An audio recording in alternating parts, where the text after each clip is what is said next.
As I stepped outside, all I could see was the gray mist brought from the fog that had swept over my village.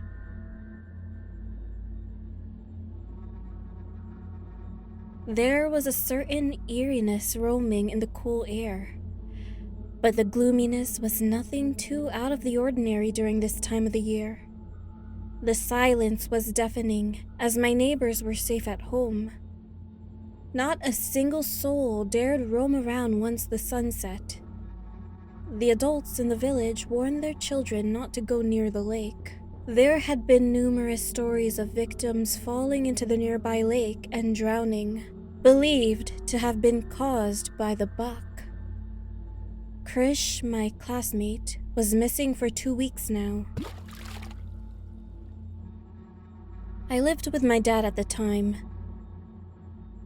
He was a fisherman. Before my dad left for work, he set some traps in the lake behind our house to catch fish, and told me to check on it as soon as I finished classes. 3 hours later, I had completely forgotten and knew he would be upset when he got back. So I went out to check on the traps. I slowly walked towards the lake. Once I reached the water, I searched for the traps. Suddenly, I saw something poking out of the lake. A boy around my age. Krish. He was crying. I walked closer to him to get a better look, and so that I could ask him a whole bunch of questions. But as I got closer, he slowly submerged his head underwater. At first, I thought it must have been my imagination. But then I thought he was drowning. So I dived in. There was no sign of him. I didn't know what the heck was going on, but I needed to leave. But when I was getting out of the lake, my hand was grabbed and my body was pulled back in. I couldn't even scream as it happened so fast. When I checked what had grabbed me, I saw that Krish had changed. In his place was this grotesque, muddy-looking creature, and its skin felt slippery and cold.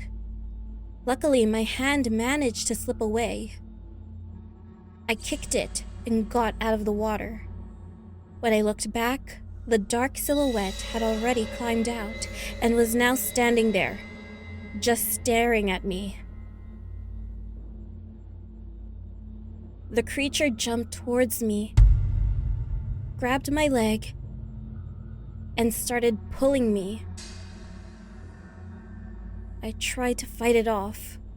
I was covered in mud and the ground was slippery.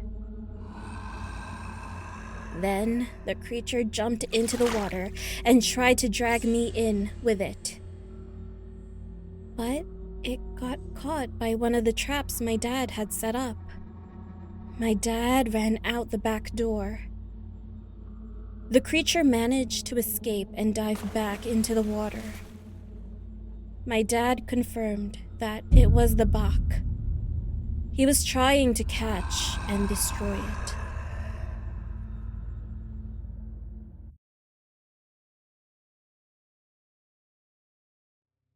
It was the day of Diwali, and my village was decorated for this elegant festival of light. It's the day to remember that light triumphs over darkness and good over evil. In the evening, the women of the village lit up the oil lamps, while children ran around with huge grins. "Mom, I told you, I'm not interested in celebrating such an absurd idea of good and evil and demons and gods. I'm not going," I told my mom. She looked very disappointed. They didn't understand. All they knew was this village life, when the world out there is huge. "You shouldn't talk to me like that. I know what's best for you," she replied to me. I ran to my room and slammed the door shut. There was this fair in my village that takes place during Diwali. My family has gone every year, but I'm grown now. I would much rather stay home and be productive.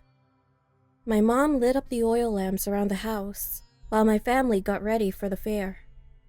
I looked at the time. It was 9 p.m. I turned on music and scrolled through my phone. My mom knocked on my door. "Honey, we're going to the fair. Stay safe. Lock the door and don't open it for anyone, even if you hear us. We have the keys." "Yes, Mom. Don't worry." I could hear their footsteps fade away. I looked out my window. It was luminous where the fair took place. Other than that, the oil lamps in the village started to die down. I looked at the oil lamp outside my house. Only 3 of them were burning, and it looked like they were about to go out. I watched as one went out. Only 2 left. I could hear the eerie evening breeze. The second light went out, and as the outside got darker, the rustling of the wind became louder. The last oil lamp was almost burning out now. I could see the flame flickering. I was concentrating on the flame when I saw the shadow of a hand cover and extinguish it. My mind must have been playing tricks on me, I thought to myself, and went to bed. I took out my phone and started scrolling nervously. Then I heard a noise come from the kitchen. The sound of stuff falling on the floor. I tried to ignore it, and it stopped. After about 20 minutes, I had forgotten about the noise and was back to scrolling on my phone, until I heard another noise come from the kitchen. "Mom, is that you?" No one answered. Then I heard someone say my name. "Pusha." "Mom?" I walked towards the kitchen, but no one was there, and nothing was on the floor. I saw that the front door was left open. I went over to close it, and I saw a figure resembling my mom standing near the trees. "Mom, what are you doing there?" She slowly walked away. "Mom, stop." I ran towards her as she walked towards the trees. I thought maybe it was someone else.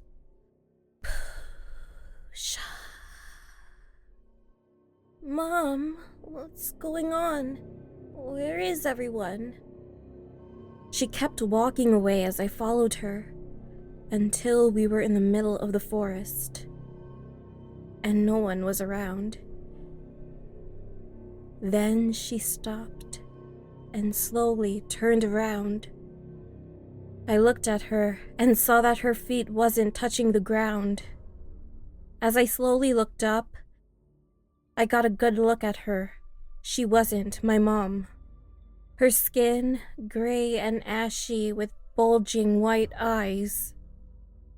I fell on my back as I tried to run away, and she flew towards me. I started screaming and closed my eyes and prayed as it got closer to me. I heard footsteps running towards me, and as I opened my eyes, I saw that it had disappeared. A few of my neighbors surrounded me, holding their lit-up lamps and praying. They must have returned from the fair, heard me screaming, and came to the rescue. I saw it. It was flying towards her. It was Nishi Dak, one of the villagers said. They took me home and waited for my family to return, since I was petrified. I learned a big lesson from my mistake, that I should listen to my parents. Culture and beliefs in our society are there for a reason, and we shouldn't ignore or disrespect them.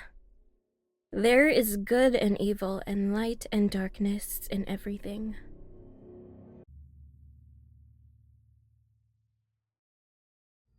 Adish lived with his grandmother in a village in Kolam. His grandmother was old school and superstitious. Adish tried to convince his grandmother to join him in the city. Moving there would mean a life that was much better for the two of them. He tried to urge her, but she kept saying no. Her reasoning was because this was the place she grew up in. There was history there. He could never convince his grandmother, who was so emotionally and spiritually connected to the village. She even said he could go on his own, but he could never leave his grandmother. She raised him after his parents passed away when he was just a kid. Adish gave up on trying to convince her. He knew it wasn't going to work and he'd have to stay here with her. Defeated, he headed to work. He was already running late and told her to take care of herself while he was gone. He walked towards the front door and headed to work.